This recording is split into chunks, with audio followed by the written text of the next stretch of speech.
Écoutez, je m'appelle Dominique Loubao, comme vous l'avez dit, je suis responsable d'un prix littéraire qui fête ses 10 ans cette année, le prix Senghor du premier roman francophone et francophile. Je suis responsable d'un salon littéraire qui fête ses 20 ans, premier salon de littérature du monde noir, que j'ai créé en 94-95 pour faire connaître la littérature du monde noir, surtout les civilisations du monde noir à l'Europe. À côté de ça, je travaille comme consultant dans un cabinet spécialisé dans le livre, promotion du livre, voilà, depuis peu, comme consultante. Voilà, donc j'évolue en fait dans le monde de l'édition. Je fais une petite rectification. Le prix Senghor n'est pas le produit phare, parce que vous voyez bien que la Plume Noire a 20 ans.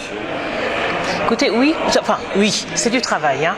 On ne monte pas un prix comme ça. Je me rappelle qu'en 94, je me disais, bon, qu'est-ce qu'on fait? On crée un prix littéraire ou on crée un salon? Et je me dis, tiens, on va monter un salon déjà. Et le prix, je l'ai monté largement après, donc 10 ans plus tard. Est-ce qu'on a eu des soutiens? Oui, parce qu'on nous connaissait dans le métier, parce qu'on me connaissait dans le métier. Est-ce que les éditeurs ont joué le jeu? Oui. Les grandes maisons d'édition ont joué le jeu. Hein, Gallimard, Actes Sud, Albert Michel, enfin voilà. Mais j'ai voulu aussi associer les petites maisons d'édition de qualité qui avaient des premiers romans à nous proposer. Ah, les deux sont merveilleux pour l'auteur. Pour nous, ça voudrait dire qu'on a du pif. Mais nous, ce qu'on veut avant tout, c'est permettre à des gens qui, on le sait très bien, seront très vite oubliés parce que vous savez, 700 titres en septembre pour la rentrée littéraire, 600 titres en janvier qui suit pour la rentrée littéraire de janvier, forcément on écrase au passage des gens. Donc ceux qui sont connus, c'est les best-sellers, les grands. Si, grâce à nous, un auteur vit et devient un très grand auteur, bah alors quelle merveille, ça veut dire qu'on a très bien fait notre travail. Je parle des jurés et de moi-même. Alors, la toute première, c'était Kathleen Mars, haïtienne, qui publiait à Haïti, quoi. On l'a fait venir à Paris, la mairie de Paris était partenaire, la DAC internationale, la direction des affaires culturelles. Elle est en résidence dans le 20e. Et ça lui a permis après de participer à d'autres, pas seulement à d'autres prix, à écrire et à être connu. On en a eu d'autres après, on a eu aussi une petite maison d'édition, donc une écrivaine algérienne en concurrence, donc c'était un duo d'enfer. Ils étaient deux à avoir le prix en 2010. Diffusé par Elissade, petite maison d'édition qui fait énormément de choses dans le Maghreb. Et à côté, c'était Gallimard. Vous voyez? Donc ça, c'est des gens qui nous ont beaucoup marqués. Elles étaient très heureuses d'avoir eu ce prix et ça nous a donné une audience dans le monde arabe. On a fait la même chose avec... et donc du coup, on a eu des propositions après d'autres petites maisons d'édition. Quand on pouvait le prendre, on le prenait. Quand c'était mauvais, on ne prenait pas. Hein. Et puis à côté de ça, les grandes maisons d'édition ont continué à nous aider, à nous soutenir, à nous apporter leurs manuscrits parce qu'ils savaient qu'on faisait un gros travail de lecture réel. N'oublions pas de parler aussi d'auteurs québécois qui en 2006 et 2007 ont eu un prix et qui aussi ont fait parler d'eux et ont apprécié ce prix-là parce que c'était un des rares prix qui mettait en valeur, en dehors du prix littéraire franco-québécois, qui mettait en valeur la littérature québécoise.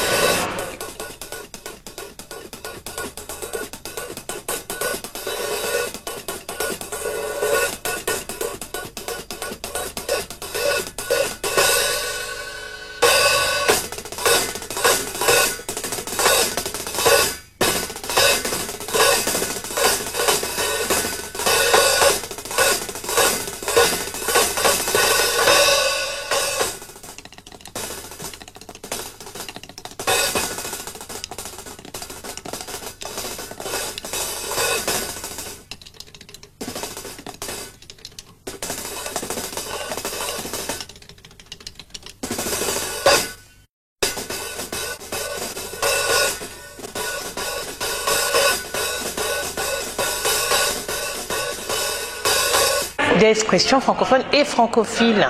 Ça veut dire que moi, les pays de l'Est, la Chine, les pays d'Asie, toute personne qui choisit d'écrire en langue française, une belle langue comme la langue française, qui choisit d'écrire, de s'exprimer, est pour nous garant donc d'être éligible pour le prix Senghor.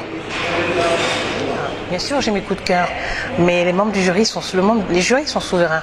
Donc du coup, à l'heure d'aujourd'hui, je suis incapable de vous dire qui aura le prix et c'est tant mieux. Chaque année, c'est la même question qu'on me pose. Les maisons d'édition m'appellent, je leur dis non, ne m'appelez pas. C'est pas un prix comme un autre. Nous, on ne sait pas. On le sait la veille de la remise du prix parce que nous avons délibéré et on l'annonce. Moi, je ne sais pas qui ce sera et c'est tant mieux. C'est ceux et je veux que les jurés continuent à lire les livres réellement. Je veux pas de prix factice, sinon il faut arrêter. Ça n'a aucun intérêt. Il y a 10 000 prix, pourquoi nous et pas un autre? Venez, moi je conseille aux gens de venir à cette belle soirée du 30 septembre parce qu'il y aura des lectures avec une comédienne, les mots parleurs, nos partenaires, avec le Centre Ligny Bruxelles que je remercie pour son accueil. Donc il y aura de très belles lectures, il y aura beaucoup d'émotions, il y aura un super cocktail qui nous sera offert par la maison. Ça c'est une chose. Rendez-vous le 13 octobre ensuite à l'hôtel Pont-Royal dans le 7e où il y aura une lecture avec le lauréat 2015, chaque année on le fait, on l'a fait au Lutetia il y a 2-3 ans, et puis Lutetia a fermé pour travaux, donc on le fait avec les mots parleurs, notre partenaire, on le fait aussi donc dans cet hôtel charmant, ancien d'ailleurs, et là qui recevait il y a très très longtemps, au début du siècle dernier, pas mal d'écrivains. Donc on reste toujours dans la même lignée, hein. Donc le 13 octobre, lecture du lauréat, donc j'invite tout le monde à venir, il n'y a que 50 places, mais les gens qui seront inscrits en premier pourront s'installer. Un cocktail est offert.